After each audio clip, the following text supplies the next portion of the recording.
Hai sahabat wanita, sebuah penelitian di Inggris menyatakan bahwa 2-10% dari orang dewasa cenderung senang berbelanja. Seperti sudah diduga, kecenderungan hobi berbelanja pada perempuan adalah 9 kali lipat daripada laki-laki. Cek diri kamu masing-masing, apakah kamu gila belanja? Saya pernah mengalami menjadi seorang penggila belanja atau shopaholic bahasa kerennya. Setiap ada iklan diskon dimanapun saya dengar, saya tidak bisa menahan diri untuk tidak pergi ke tempat tersebut. Bayangkan dengan 13 kartu kredit di dompet saya, akan begitu leluasanya saya berbelanja. Dari barang-barang yang memang saya idamkan, sampai barang-barang yang nggak jelas, yang nggak saya perlukan, semua saya beli. Karena tergiur tulisan-tulisan diskon, rasanya gembira dan puas saat saya berbelanja. Sampai di rumah, kadang-kadang barang-barang itu cuma menjadi penghuni lemari yang sampai setahun, 2 tahun lebih masih ada label harganya karena nggak pernah terpakai. Akibatnya, saat akhir bulan dan tagihan kartu kredit datang, kepala saya rasanya berdenyut-denyut. Karena begitu panjangnya daftar dari billing statement yang harus saya bayar.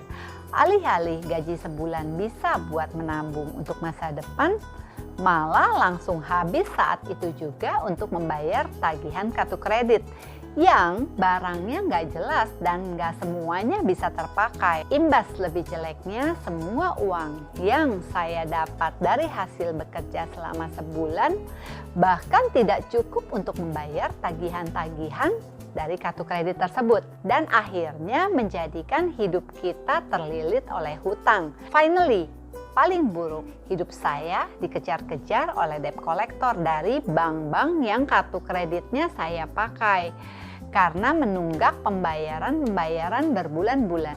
Anda mau mengalami nasib seperti saya? Atau nasib seperti pemeran dalam Confession of Shopaholic? Kenali diri kalian. Kalau lemari dan kamar kalian penuh dengan pakaian, aksesoris, alat-alat make up yang baru dipakai sekali, atau bahkan masih berlabel harga, atau malah belum tersentuh sama sekali, maka kalian waspada. Berarti kalian sudah terjangkit penyakit shopaholic tersebut. Kalau kalian rela berhutang karena gaji bulanan kalian tidak cukup untuk membiayai kesenangan kalian berbelanja, kalian juga harus waspada bahwa kalian sudah terjerat dalam penyakit gila belanja. Yang harus kita lakukan agar hidup kita selamat dari ketagihan belanja adalah: pertama, saat dapat gaji, langsung kalian bagi ke dalam pos-pos pengeluaran.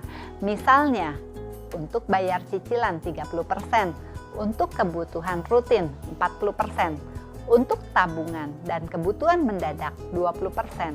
Sisanya bisa kamu masukkan ke dalam pos hobi atau pos belanja. Yang kedua, kalau kamu mau pergi berbelanja, sebaiknya kalian buat daftar atau list belanja. Barang-barang apa yang kalian akan beli. Kemudian, kalian harus terapkan kedisiplinan diri. Ada pertanyaan, boleh nggak kalau uang di pos hobi habis, kita ambil sedikit dari pos kebutuhan rutin misalnya?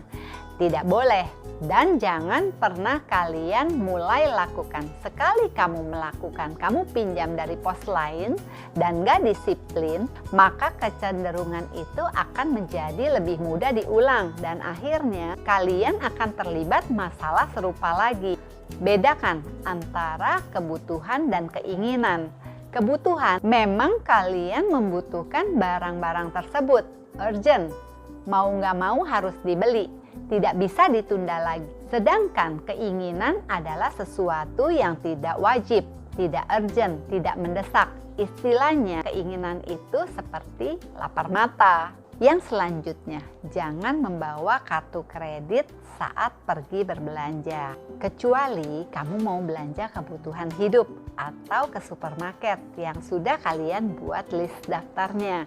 Bawa cukup satu untuk kebutuhan belanja. Selanjutnya, bawa uang cash secukupnya. Yang kalian bisa terapkan, ajak teman yang hemat, yang bisa mengerem, menemani, dan bisa menjadi pengingat saat kalian mulai hilaf. Yang selanjutnya, isi waktu kosong dengan kegiatan yang positif.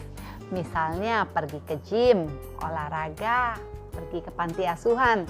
Yang tidak kalah penting, sebaiknya kalian uninstall semua online shopping dari handphone kalian. Selanjutnya, terapkan prinsip hidup get one out one. Gaya hidup minimalis.